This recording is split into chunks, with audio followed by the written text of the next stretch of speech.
Hello you amazing people, welcome back to RX Memes. Today we are jumping into r/pro revenge, and there are some really sweet stories today about step parents and ex-crushes in middle school and the ultimate grandparents revenge. So if you want to stick around, I would love for you to hit that subscribe button and the notification bell so you're notified every time I upload. If you want to touch base with me, my socials are on the screen. I reply to every single one of you every single time, and I love hearing from you. So with that being said, let's get into today's video. Girl I had a crush on in middle school bullied me and mocked me for 6 years. A decade later, vengeance. Hi Reddit, this is a long story and I hope you can bear with me. TLDR at the end. When I was in 7th grade, I moved to a new town. My father was killed in a military accident and my mom wanted to start fresh in a new place.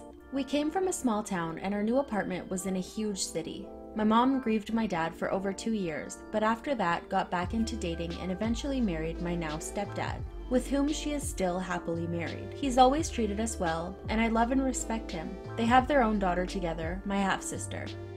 I didn't adjust very well. I was active and happy in my old town, but in my new town I was depressed and a loner. I entered school in the middle of the year when all the friend groups were already formed. I missed my dad a lot, so I just stayed home and ate and played video games. I got fat. Never obese, but I was chunky and out of shape compared to how I used to be. I liked this one girl who was in a few of my classes. I'll call her Lindsay. Lindsay was pretty and popular, and she was the first girl I really had a crush on. Being shy, I never tried to talk to her. As time went on, I made what I thought were friends with these two boys, who I will call Alan and Joey. All of us, including Lindsay, were in the 7th grade. I didn't hang out with Alan and Joey outside of school, but they'd let me hang out with them on campus. At least I didn't have to sit alone anymore. Alan and Joey were talking about which girls were cute and who they had a crush on. I eventually admitted that I liked Lindsay, but I told them not to tell her. Later that day, in math class which I shared with Lindsay, a note was passed to me. It was from Lindsay. My heart leapt, although I was nervous. Did Alan and Joey tell her I liked her? When I opened the note, my heart fell to my feet. I get red when I'm nervous or sad. I was never more red than that day. Inside the note, Lindsay had written in block capital letters, "I don't like you, OP." There was a little bit of giggling in the room. I was so embarrassed, I asked the teacher if I could go to the nurse. There was loud laughter as I left. The nurse let me stay in her office until the end of the day, which was good since my mom couldn't leave work unless I was dying, and I wasn't allowed at that point to walk home the 3/4 mile to our apartment, due to a recent spate of kidnapping stories in the news. I took the school bus home as usual. Kids laughed at me on the bus too. Not 2 days later, I get called into the principal's office and get lectured by the principal how a student complained that I was stalking her. I of course had no idea what happened, but eventually I figured out that Alan and Joey told Lindsay, and Lindsay decided to make a big production about getting me into trouble. Soon everyone on campus started to call me the creepy stalker, the hillbilly, the white trash redneck, things like that. Lindsay got all sorts of positive attention for being brave enough to tell adults about kids who harassed her. Thing was, I was never officially reprimanded, and my mom was never actually called in to talk to any of the adults about what I supposedly did. The principal just told me that stalking was bad and to leave Lindsay alone. I didn't really know what more I could do to leave her alone. I never even said one thing to her or tried to send any notes to her or stare at her. All I did was tell someone I thought was a friend that I liked her, and please don't tell her. I didn't tell my mom about it, but after Alan and Joey's betrayal, it was back to sitting by myself. In 8th grade, I still went to the same school, and it was more of the same. I was still known as the uneducated redneck creeper. Lindsay was still really popular and went out with the cool guys from our class. Alan and Joey were never in the cool kid group, and I suspect that they both liked Lindsay too and were trying to suck up to her. On Valentine's Day, I got one of those candygrams that students send to one another, that they buy from student leadership at their school during holidays. Like $2 will get you a card and a candy bar, and a student aide will deliver it to the intended recipient, along with a sealed message. I at least got a candy bar out of it. The message wasn't so nice. It said, "Stop stalking me, freak. Thanks, Lindsay." By high school, I really hit my growth spurt and eventually grew to be 6'5". I eventually got quite skinny, so I began pumping a lot of iron starting in 10th grade. I became really ripped. Alan grew up to be a bitchy little runt, and he never messed with me again, especially after Alan, the one who asked me who I had a crush on in 7th grade, was whispering something to someone in class we had together in the 11th grade and looking at me, laughing. I said really loud, "Yo, Alan, you little runt. You have something to say? Say it to my face like a man. Don't go whispering like a little runt." Everyone laughed, and even the teacher didn't call me out or send me to the office. I think she was sick of the little punk too. I didn't really care to date in high school. Even though I was big and strong now, I was still awkward around girls. Joey actually came around though. In 11th grade, he approached me and apologized for how he treated me in middle school. He said that Alan was the one who told Lindsay that I liked her. He told me that Alan had a crush on Lindsay too, and was trying to score points with her. I thanked him, and although we were never really friends after that in school, I wasn't mean to him, and he wasn't mean to me. We were fist bump acquaintances. Lindsay was still really popular in high school, not quite as popular as in middle school because in high school there were more hot girl competition, but she still held her own. I didn't lack for attention from other girls, but more often than not, the girl would tell me that Lindsay told them I was a stalker and harassed her in middle school. Lots of girls accused me of that in high school, especially the ones I rejected. Eventually, since I was rejecting a lot of girls, some of whom were in the popular group, and Lindsay was still in the cool kid group at this time, people spread rumors saying I was homosexual. I don't happen to be gay. Nothing wrong with being gay, but the way these people were throwing it around, it was as if being gay was an insult. Really disappointing, considering this was a huge progressive city. I might have thought such attitudes were common in my old hometown, but it was surprising here. I'd sometimes find notes in my locker calling me a homophobic expletive. Of course, no one, especially any guys, would own up to it, because by this time I was huge, not just in height, but I was also really jacked. Side note about that. I asked the custodian, a really chill dude, especially if you slip him a 20, if I could look at the surveillance videos of the halls that he had on his office computer. It actually pinpointed who was putting the notes in my locker. It wasn't Alan. I would have loved if it was Alan because I would cave his face in. It was actually this wannabe gangbanger who walked around in sunglasses and baggy pants and flannel shirts buttoned to the top. Looked like a total tool bag. So I caught him in the parking lot one day with his girlfriend and said he forgot something. Then I showed him 6 or 7 notes that he had put in my locker. He tried to act like he didn't know what I was talking about, but I slapped him in front of his girlfriend and said, "Next time I find a note in my locker, I'm going to make you look like a weak runt in front of the whole school. Not just your girlfriend." I never got a note from him after that. But before he drove off like a deflated white cholo balloon, he admitted that Lindsay and her crew were behind it. Nowadays, and especially if my kid were the victim, I'd want him or her to tell an adult. But back then I had this snitches get stitches mentality and decided to just suck it up. Right around this time, social media was really starting to take off, especially that website where you had your own personal space and could have a top 5 friend row, could use HTML to switch out music and have personalized wallpaper. Looking back, I think I preferred this space of mine to that boring book of faces. Most of my online friends were older than me and from all over the place. I liked having online friends because at least you could delete them, just like that, if you decided they suck. Unlike high school, where people you've mentally canceled were still on campus every day. Joey was my only friend, still is, and he pointed me to a page he found on that website. It was a bogus one that had stolen pictures from my real account and was using my whole name. It was full of hateful, homophobic slurs and accusing me of being a stalker. By tracing this fake profile's friends, I could tell it had originated from the Lindsay group. I flagged the account and it was soon taken down. To this day, I don't get why Lindsay found it so necessary to hate me so much that she had tried to ruin my middle and high school years just because I happened to like her a little bit in 7th grade. Anyway, in high school, I wasn't a loner anymore. I was on the basketball team and track team and swim team, so I had friends, but I was never in the very top tier popularity group. Lindsay was in that top group, though she was mostly one of the hangers-on of the most popular girls in school. Like she was in the group, but was never Beyonce. And though I had my share of fun with girls in high school, never dated, just hooked up, I could never shake the reputation that I had stalked Lindsay. Well, I graduated and moved on. I went to college for accounting and eventually became a CPA. I still work out every day, and so I stayed in really good shape. I also continued to play sports in college, though I never had the desire or talent really to make it my profession. With the help of my awesome stepdad, who's an accountant too, we opened our own small financial service with 12 employees. We're doing all right. Eventually, a man comes in looking for a job as an accountant. Lo and behold, it's Joey. Haven't seen him in years, still looks the same, maybe a little balder, but otherwise pretty good. We catch up, and since he's gone to school for accounting himself and has a good resume, we hire him.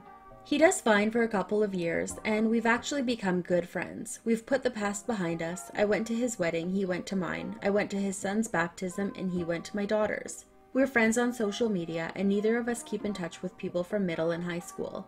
Bygones are bygones, and time passes. One day Joey asks me if I got a letter in the mail inviting us to our 10-year high school reunion. I tell him no and remember that the school doesn't have any of my updated addresses, since my mom and stepdad moved a couple of times since I graduated. And anyway, I don't live with them anymore. Joey is taking care of his sick mother, so his wife and child moved in with his mom in his childhood home. He shows me the letter. Typical stuff, except, hey now, Lindsay is on the reunion committee. It has her email address and everything. I haven't thought about her in years. Since I'm in front of my computer, I look up her email address on FaceLibro, and it leads me right to her since her privacy settings are minimal. Her current photos don't do her any favors. She's aged badly. It looks like she's had a couple of kids and was married once, but is now a single mom and sharing custody with her ex-husband. She gained a lot of weight and doesn't look like she used to. Really, I wonder if it's even her, but the name matches up and the school history matches up. I was thinking how LOL it would be if her ex-husband was Alan, but it wasn't. Alan was on her friends list though. Clicking on him, it doesn't look like he amounted to anything. Never attended college, but that's okay if he does other productive things. But he doesn't. It seems he washed out of the army and has worked a series of menial jobs and now lives in another state far away. Seems like he's obsessed with just smoking weed and trying to date teenagers these days. Per Lindsay, from her updates, it looks like she is big on the dating scene but hasn't found Mr. Right, and it's frustrating her because she has so much to offer. Like her crushing student debt that she complains about in one post, for her super cool and useful almost degree in fashion design that she never quite earned because she fell in love and got married with some loser from high school, or how her children don't respect her in another post, or how she has several go-gimme funds just to raise the rent on her crap studio apartment, or her amazing, exciting career as a junior shift supervisor at that popular coffee shop, Galactic Bucks. Holy cow. I think life got my revenge on her, for me. But I think this bee needs a little nudge. I tell Joey no, I'm not going to the reunion, are you? He says he will because he wants to see if any of his favorite teachers are still around, and he tells me, don't you want to go show off to people how successful you are now? LOL, we're boring accountants, not Navy SEALs or hedge funders over here. So I tell him no, but if you're going, say hi to people for me. Will do. The reunion is still a couple of months away. For what I'm going to do, I need my wife's permission. After I explain how Lindsay treated me in middle and high school, about all the stalker and anti-gay stuff, my wife tells me, mid-breastfeed, to destroy with prejudice and in detail. Thanks, dear. I look completely different in the face compared to high school. Still, I don't want to use my own photos. So instead, I gather lots of stock photos of a particular male model. Sorry, dude, I hope you don't mind. Anyway, I'm sure lots of catfish use you as their hook. Mr. Inoffensive, conventionally handsome, buff German guy. And then I make a profile on that awesome dating site, Acceptable Cupid. After I learn on the Libro to Face that Lindsay is on there. The idiot actually doxes her own username. She's that thirsty for attention. Right when I launch my profile, I get a few spam emails and desperate catcalls from lonely women. I ignore those and go right for the kill. I send a message to Lindsay telling her how amazing and interesting she is. Since she's such an unattractive person in every way, I don't think there's a long line of suitors vying for her attention, and I'm right. Within minutes, I get her reply. We begin a message exchange on the site, and I gradually gain her confidence, mostly by flattering her. She doesn't tell me she's a mom, even after several days of messaging, which is odd. She implies strongly that she's a career person and artist. Haha, okay, relax there, Lindsay. Eventually, I share a picture with her, and she fawns over how gorgeous I am. Thanks, innocent German model. I'm glad she can't hear me laughing when I type that she's beautiful. As days pass, she begs me to give her permission to share my photos to her book of the face where she is bragging about me. I tell her that there is a time for that. Soon she can share my pic and I will share hers. I lull her into thinking I'm respectful and want to take time in figuring out us. Throughout this whole time, I keep giving her opportunities to tell me she's a mom. I get her to say that, for the right guy, I'll make my existence only about him and me. Everything else is second place. I also get her to say that she can't stand kids. This is already a long story, so I'll try to at least shorten it a little here. Eventually, she invites me to her high school reunion. I tell her how much I'd love to go, but that I live in another state, can't get time off from my highly paid executive job. LOL. Until a date a few days after. But I promise her that we will have a date at a very expensive restaurant. She's bragging all over social media that she has a new hot guy online and has a date with him. Of course her friends are begging her to share his pics, but she doesn't, to her credit. She does brag about how this will teach her ex a lesson, that she can still pull the hottest dudes. Everyone online in her friend group, I was not shocked to see that most of her friends were other losers from school, and how she never seemed to grow up, was cheerleading her, telling her how much she deserved this. You sure do, Lindsay. I don't tell Joey what I'm doing, a few desks away from him at work. Every spare moment I have for my job, I devote to messing with Lindsay, sending her messages about how beautiful she is, how I will take her on trips. Eventually I learn her phone number. I hit the convenience store, let's call it 711, and buy a cheap cell phone with a minutes card. I begin texting Lindsay about how I think she's so amazing, refreshing, so real. Just to see if she's still a hateful B-word, I tell her about how during my online dating, sometimes guys will try to chat with me. She immediately laments how homophobic expletives need to stay away from straights. Okay, Lindsay, you're trash. I text her back that I don't mind when guys message me because I have my acceptable Cupid account set for friends in addition to romantic partners. She immediately backpedals when she sees that gay guys don't offend me. Whatever, Lindsay, I know what you are. Anyway, Joey goes to the reunion with his wife. His mother is ill but well enough to watch his son for a few hours. The high school is about 20 miles from our place of business. Joey tells me that all the expected people were there. He was sad to learn that one of the popular teachers had passed away, but most of the others were still working there. He saw a lot of the former popular kids. He texted me some of their selfies together. Too bad Alan didn't make it, probably still chasing a statutory charge in his new home state. With few exceptions, most of our former classmates looked like they peaked in high school. Sad considering we're all still under 30. I didn't ask him about her or try to coach him on anything to say, but Joey told me that Lindsay, one of the officers in charge of the reunion committee, was bragging to everyone about this hot guy she was messaging online and how she had a date with him. According to Joey, people were marveling about how unbelievably handsome the guy was, like a model. I'm glad that Lindsay was never the sharpest tool in the shed, otherwise a simple reverse image search would reveal that the photos were of a very famous European model. Joey told me that Lindsay was bragging about the guy online, was in love with her, and how they had a date next week, and how he was a rich CEO of some mysterious never-named company. Joey told me that a lot of the girls were encouraging Lindsay to marry him and his money. Although I appreciate Joey's updates, they weren't actually necessary, since Lindsay flooded her book of the face with tons of photos from that night, as did her crappy friends. Eventually I spoke to Lindsay on the phone. Amazing. In middle school and high school, I never once really talked to her. I only told one dickbag in 7th grade that I liked Lindsay, and after that, it was all just gossip and rumors that she started. This was the first time I really heard her voice, and it wasn't even me. I was her Deutsch model. She told me how sexy my voice was. Really, Lindsay? Because I was pinching my nose and trying to sound different. Not that she knew what I sounded like for real anyway. I told her I couldn't wait for our date, and I told her which restaurant it would be. I also told her I was staying at a certain 5-star hotel. I said that we could go there after dinner, which is of course polite talk for we will fuck on date number 1. I made sure this particular exchange was on the acceptable Cupid site. I could tell she was falling hard for me, especially the way she plastered her social media with updates on her dreamboat. Hey Lindsay, you've got 2 kids and you never post anything about them on social media. Are you ashamed of your children? Meanwhile, she's telling the world she's going to fuck some stranger she's never met. Lindsay, Lindsay, Lindsay, a truly trash human. Over the following few days, she never did own up to having kids, but she did admit she worked at Spacebucks Coffee as a side thing for fun, in addition to all of the art she said she did, and having her own business. I assume she's talking about her online store at Etsy that she brags about on the book of mugshots, where she sells really crappy beaded jewelry that only drunk ravers might find appealing. By this time she's given me her full name, and I've given her my made-up name.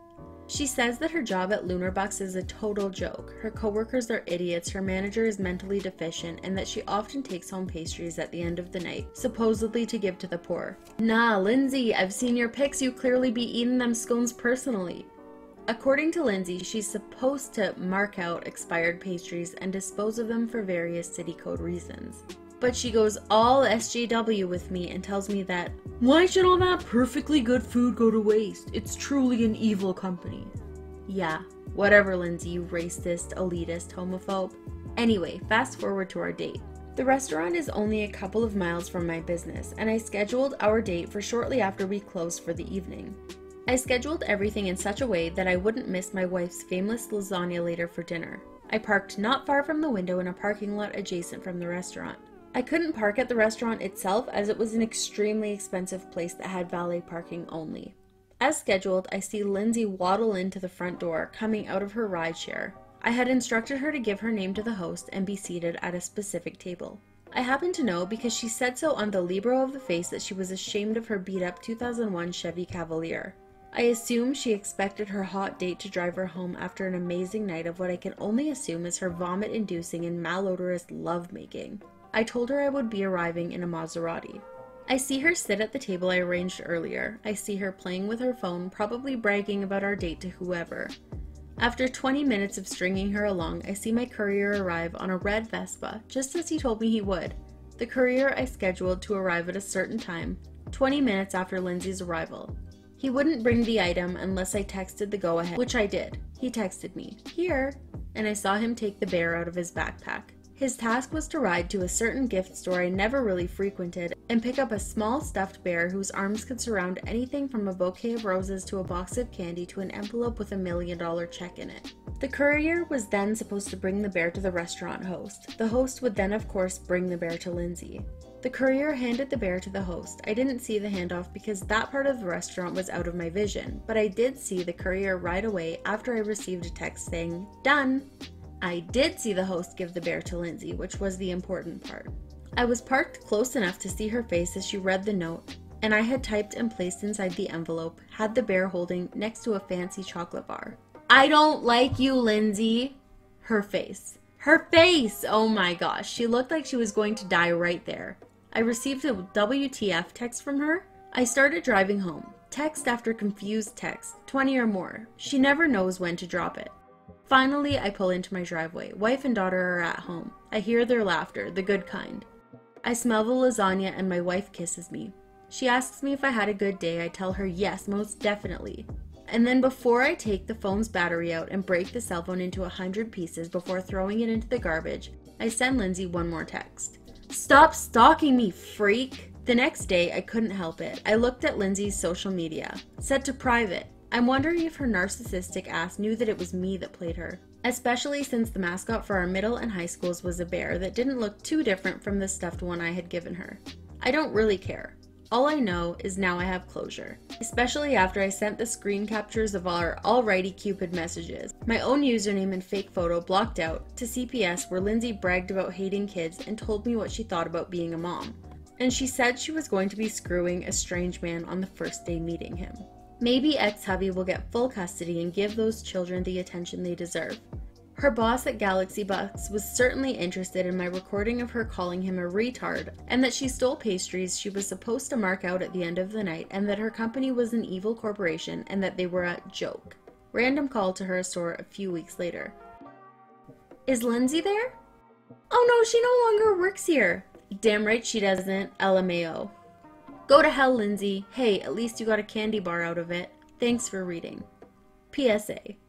A few days ago, my wife asked me whatever happened to that revenge I had planned on that mean girl from middle school. I told her I've moved on and that it was too long ago and that I needn't be petty. She told me how much she admired me for my restraint. If it were me, I would have cut a bitch. One day, I think I'll confess, maybe one of those deathbed things about how I kicked a loser when she was already down and laughed while doing so. Oh well. Holy shit, you guys. I think that this is the best revenge story I've ever read. If OP is listening to this right now, good for you. Like, you deserve all of my respect, and you have it. That girl so deserved all that. And the thing is that she did this to herself. Like, all he's doing is mirroring her. And anyone who's homophobic in 2019, honestly, just fuck. Okay, I digress. The person who wrote this, you are incredible, you're amazing, and you are my hero today. Thank you. Thank you for your service. Greedy stepmom stole my inheritance and my house, so I nuked her career and life. Bye, Felicia! Sorry for the grammar. English is my second language after Chinese. My mom died giving birth to me, so I never knew her. She looks pretty in pictures. Dad says she was a good woman, and I believe him. He was a good dad and raised me by himself with the help of my aunt until I was 11. My aunt has her own kids that are a few years older than me, but we were all friends growing up and still are, which includes my aunt. Like my mom, my aunt is a good woman. My dad worked crazy long hours to provide for me. He owned his own convenience store. He was manager and cashier for most of the day, and had one other employee as his helper. I was just a kid, but would also help at the store after school, sweeping and stocking shelves. For the longest time, my dad's helper was a Chinese guy, but then he had to quit because he had to take care of his ailing parents in China. So my dad replaced him with a white guy who did okay for a while, but then he graduated college and moved on. Finally, my dad hired a Chinese woman to be his helper, and this woman would eventually become his second wife and my stepmom. I will call her Barbara, though of course her name isn't actually Barbara. Barbara was only 15 years older than me, so she was a lot younger than my dad, who was 44, and she was like 26. She also didn't speak Chinese the same dialect. At first was an inconvenience for our convenience store because we lived in a Chinese part of town where most of the customers were Chinese Mandarin, and only once in a while white or black people come in, so her English wasn't such an advantage. Barbara was nice to me at first, so I thought she was a good person. I was not yet 12 when they got married and she moved into our house. From what I know about her, her family is quite wealthy in China, and they had paid for a nice wedding, and they all came to America for it. My dad was the sort of guy to never let anyone pay his way though, so he kept on working like a maniac every day. Once they got married, Barbara changed, at least towards me. She was no longer big sis like she tried to portray herself when she and my dad were dating, where she treated me as a peer. But now, she was super strict and controlling. She no longer let me help her on the shop like before. It's not like Cinderella where the mom would force the kid to do all the work, but she did tend to isolate me from my father. Over the next few years, she convinced my dad to sponsor all sorts of her relatives to come over from China to live in America. He would set these people up with businesses because, even though my dad wasn't rich, he was very bright and knew how to make money. They would open little restaurants, dry cleaners, cell phone repair shops, things like that. Pretty much all the little foreign mom and pop shops you see in any small town. My dad helped make those things, except the owners were Chinese guys. When I was 17, my dad developed lung cancer due to his smoking heavily ever since he was 13. He died only 2 years later at only 52. When I was a kid, I always had in mind to one day take over my dad's store when he retired. Now that I was 19, I was still too young to sell liquor, but I thought, surely Barbara will let me work in the store now that my dad was gone. No such luck. She had one of her adult cousins take over the store, and the guy hired only his own friends and family to work in it, so the store my dad built from nothing was no longer part of my life. Barbara also had my dad fix his will so that she got almost all of his money, which again, although he wasn't Bill Gates rich, was several hundreds of thousands of dollars. I didn't really care about the money. Barbara can have it, but it still sucks she got all of his money, and her family is already rich. I think she was just using my dad to transport her clan from China to America, but that's just my theory. All the money in the world cannot pay to bring back my dad, and I'd rather have that than cash, but I digress. However, after saying all that, I will admit my dad set aside a small trust for me that was enough to put me through junior college. Also, the minute I turned 18, Barbara threw me out of the house that my dad bought and paid for with his hard work. "This is not a place for you. You go now. Bye-bye." She owned it because she was his wife. And now that my dad was dead, Barbara could move her new boyfriend into the house in his place. Her new boyfriend was a big, fat scumbag from Taiwan, who I hear was a big shot mobster in his home country, but in America he just played mahjong all day and lived off his wife's money, in my dad's house. Honestly, I think he was hanging out in America to avoid gang trouble in Asia. Also, I think my stepmom got with him because he has connections in China and Taiwan, and maybe some fraud is going on. Before I got kicked out of my dad's house, my stepmom used my dad's money to invest in a couple of apartment buildings. I eventually heard that she was renting out rooms to various traffickers and basically they were bordellos. This was all stuff I found out about later, along with the news that she not only made big money off rents, but the traffickers were giving her a kickback on money they earned. I will say this for Barbara, she's a very beautiful woman, physically, and it's easy to see why my father was attracted to her. Though, if I think of her as not my stepmom, she personally does nothing for me. She often got men to do what they wanted because she was pretty. I'm also quite certain that she gives them more than eye candy, but aside from one very important case, I cannot prove it. What was that case?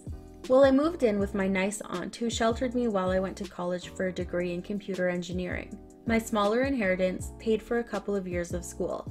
My aunt was nice to me, and even though she was still taking care of her own children, she had one son who already married and had his own family, but 3 daughters who still lived at home and were unmarried.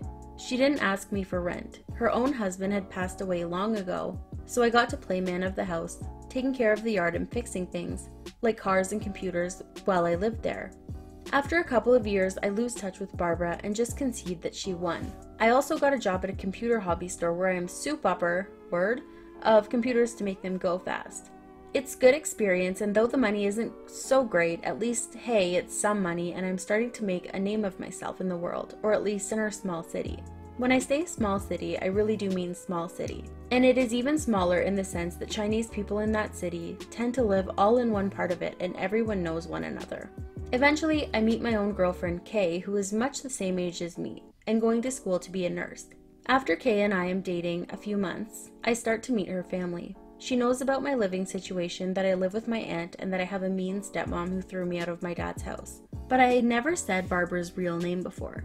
So I meet Kay's family, and she has an older brother, Mike, who is about 26.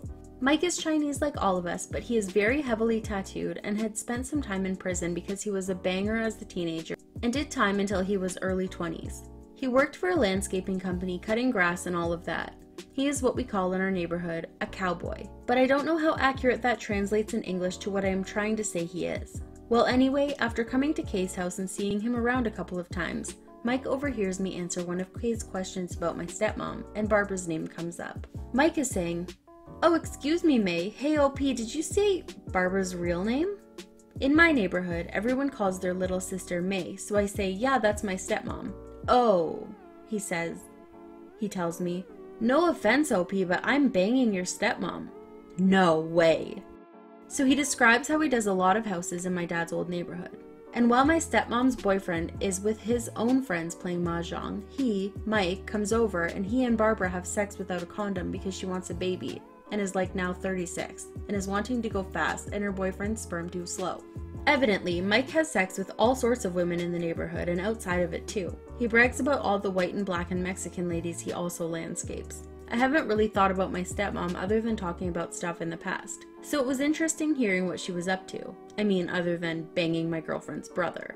Mike tells us that Barbara uses her apartment buildings as a giant cat house where pimps set up their women.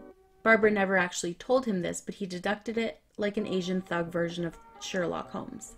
He says that a lot of people he know in prison got put in jail that way. Also that my stepmom was running for a seat for the city council, playing up the fact that she was a hardworking woman of color, blah blah blah, and had aspirations for even higher office.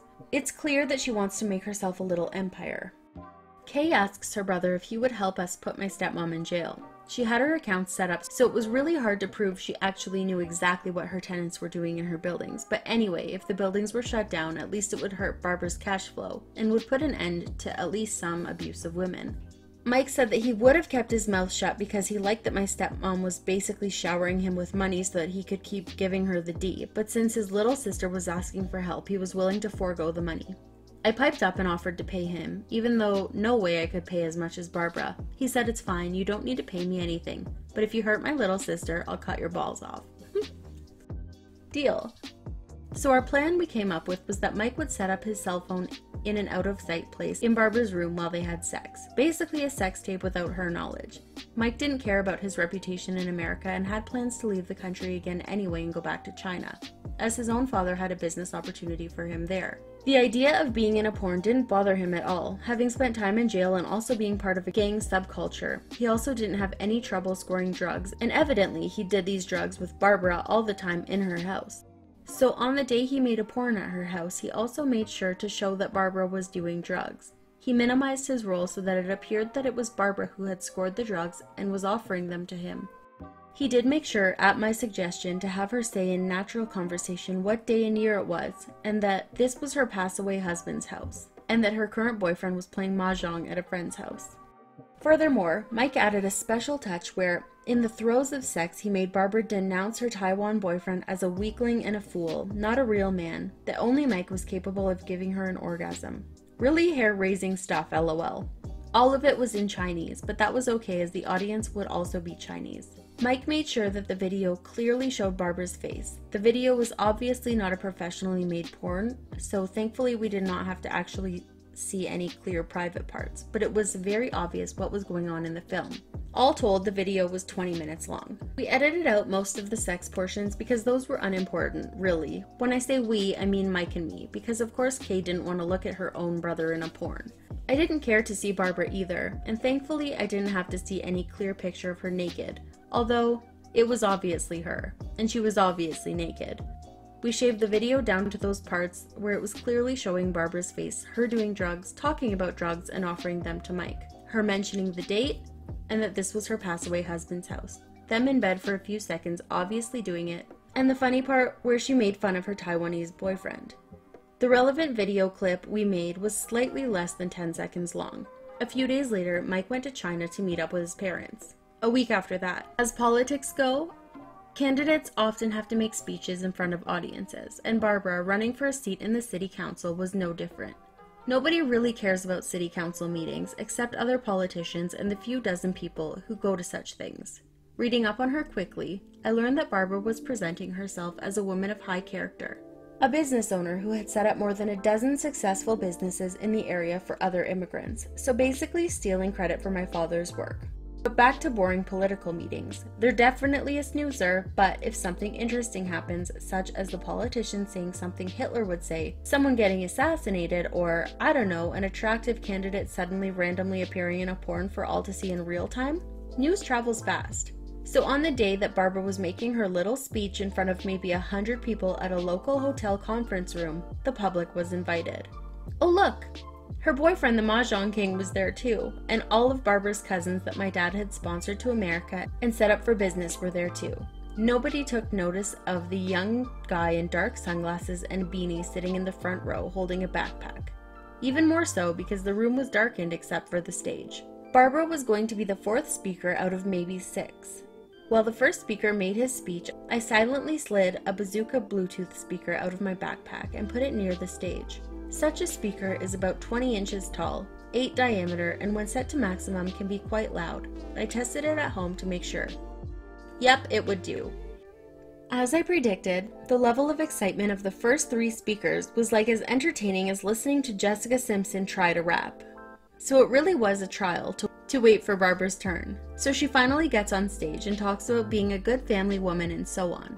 I pull out my smartphone and use its projector app along with a homemade projector box I built at work so that it could make a nice big image on the close behind wall. 10 seconds of Barbara telling us where she was, what date it was, how delicious ecstasy is, and what a cuck her boyfriend is. And nice and loud. Thanks, Bazooka speaker. The audience is so stunned. I have time to loop the video and play it again. Barbara is standing there with her mouth open, eyes wide. Someone in the crowd yells out in Chinese, "Hey, that's Mike!" Everyone knows Mike, especially a lot of the ladies. Just as the crowd is starting to reach a crescendo, I grab my speaker and projector box, stuff them into the backpack, and slip out a side door where Kay is waiting with her car running. Before I made this getaway, I made sure to shout out, "This is not a place for you, Barbara. You go now. Bye-bye." I then went to Kay's house and we were so happy we got engaged. By that weekend, I was packed up and moving with Kay to stay with her uncle who lived in a big house near my new school, where I am now finishing my degree. Kay is now a full RN. She brings most of the money, but soon I'll play a bigger role too. From what my aunt tells me, Barbara and her boyfriend broke up. And by broke up, I mean she fled the city because he literally wants to kill her. She lost her bid for city council obviously, thanks to an anonymous tip her bordello apartments were also shut down. Because of Barbara's shame, lots of her relatives who own businesses thanks to my dad lost customers, and a few have already gone out of business. The rest are failing fast. My dad's old house fell into foreclosure and now a nice white family lives there. They're the only white people on the block, so Godspeed, round eyes. Barbara's porn.gif made the rounds on tons of people's Facebooks before it got deleted because of community guidelines. Mike shared this trailer all over the internet to people he knows and in our neighborhood. Everyone knows one another. Since it was only a few seconds, lots of people also posted it on their Instagrams before it got deleted. Barbara's life is pretty much nuked. The full-length version got posted to various pay sites, but it hasn't leaked to any free streaming services. This is according to Mike. Never misses an opportunity to make some cash. Hey, yo, Dad, I forgive you for not leaving me that much, other than showing me how to be strong and stand up for myself. That was the best inheritance of all. See you in heaven unless this stunt makes me for hell instead. Love, OP. You guys, this is a pro-revenge treasure chest today. I feel like this is the best pro-revenge video I've ever done because of these people's stories, not because of me at all. My grandmother's story of revenge against her parents. Edit. I posted this a month ago, but it got removed because people didn't think that it was pro-revenge, and to me, something felt off about it. So I called my grandmother and asked her about the story, and oh, there were things I had no idea what happened that makes the story a lot more interesting, in my opinion. This didn't happen to me, but it did to my grandmother, and it is one of the best stories I have ever heard in my entire life. Also, English isn't my first language, so sorry for any spelling mistakes. My grandmother grew up on a huge farm outside of a small town in Sweden. She is the second oldest out of 7 kids, 4 boys and 3 girls. Their parents were very respected in their community because of their farm and their products that they sold in the stores in town. However, they were horrible to their kids and basically treated them like garbage. They were basically r/entitled parents and r/raised by narcissists. And my grandmother told me stories about some of the things they did that almost made me cry. The dad, my great-grandfather, beat his sons. This really effed all of them up, but especially the oldest of them, who ended up being as horrible as his father. Their mother, on the other hand, was just as bad. At times, she refused to feed her kids because she thought they were too fat and basically kept her daughters locked up on their farm so they could be as pure as possible, so that they could be married off down the road. The only times they ever really left their house was for school. My grandmother was pulled out of school when she was 13 years old to have her work and basically act as a mother over the rest of her siblings. Or when they went out with either one of their parents or one of their brothers because they were seen as the golden boys, they couldn't do any wrong. The kids couldn't really tell anyone about what was happening. No one would believe them because of their parents' high status and social ties to the town. But despite her living situation, my grandmother kept her head high as she was growing up. She is the strongest woman I know. Because so many of the siblings had the same resentment against their parents, they would try to help each other as much as they can and still try to find fun things to do. When my grandmother was 17, one of her younger brothers helped her out of the house, into the next town where they occasionally hosted a dancing night, and there she just happened to meet the love of her life, my grandfather. According to my grandmother, they danced the entire night and it was one of the best nights of her life. They continued to meet in secret as her parents would never approve of my grandfather because he was a lower class than my grandmother's family. My grandmother knew this very well, but she wasn't having any of it. Along with her siblings, excluding eldest brother, she planned out exactly what she was going to do to get away. Now, her mother owned this ridiculously expensive crystal duck. We are talking insanely expensive for this time period. Grandmother arranged to be picked up in the middle of the night. She was picked up by my grandfather's friend who owned a car, and she just left, but before she did that, she took the crystal duck with her. This was her petty revenge to her parents. In the previous post, I said that my grandmother signed over her shares of the farm to her sister. Turns out this wasn't the case. My grandmother's sister signed over the share to my grandma, and so did the rest of the siblings, excluding the oldest son. This was done outside of their parents' and eldest son's knowledge. With my grandfather, she moved a few towns over, used the duck to get a loan at a bank, where she used the money to buy a small apartment where she and my grandfather lived, and then waited.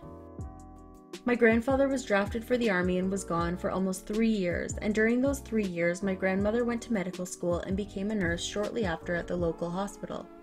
Then one day she hears the news. Her parents are trying to sell the farm. After my grandma left, more of their kids decided to leave their parents too, and after a few years they didn't have any money left and needed to sell their land. So my grandmother decides to talk to her parents after several years of not speaking to each other at all. My grandma takes her shares to the farm, which exceeds her parents and her brothers. She also takes her savings. She is the best person when it comes to saving and is able to save as much as she can. And she buys out her parents' and brothers' shares, making her the sole owner of the farm and the land it sat on. She tells her parents that they must leave her land and find somewhere else to live. She then reassigned the shares back to her siblings, excluding her older brother, due to the things he did in the past, and one of her younger brothers didn't want his shares back because he didn't want anything to do with the family. Between the leftover siblings, they decide that the youngest sister would get to live on the farm as she was the only married one and she was pregnant. My grandma and grandpa moved back to her original town, they got married, and shortly after they had my dad. To this day, none of the siblings know what happened to the crystal duck, and oh God, the arguments they have had it over the years, and the sly grin that would always form on my grandmother's face whenever someone mentioned it is priceless. My grandma didn't talk to her parents again after that. She didn't know where they lived or what they did after they moved out of the farm. Her mother tried to reach out to her when her dad died, but she didn't care, and later found out that her mom died a few years later. She didn't attend any of their funerals. She did find out where they are buried, mostly so she'd know where not to be buried. We have all been told by her that if they bury me at this graveyard, I'm coming back to haunt all of you. My grandma and grandpa were married 56 years before my grandfather passed away, and every year on their anniversary they went back to where they first met, where they still host monthly dances to dance.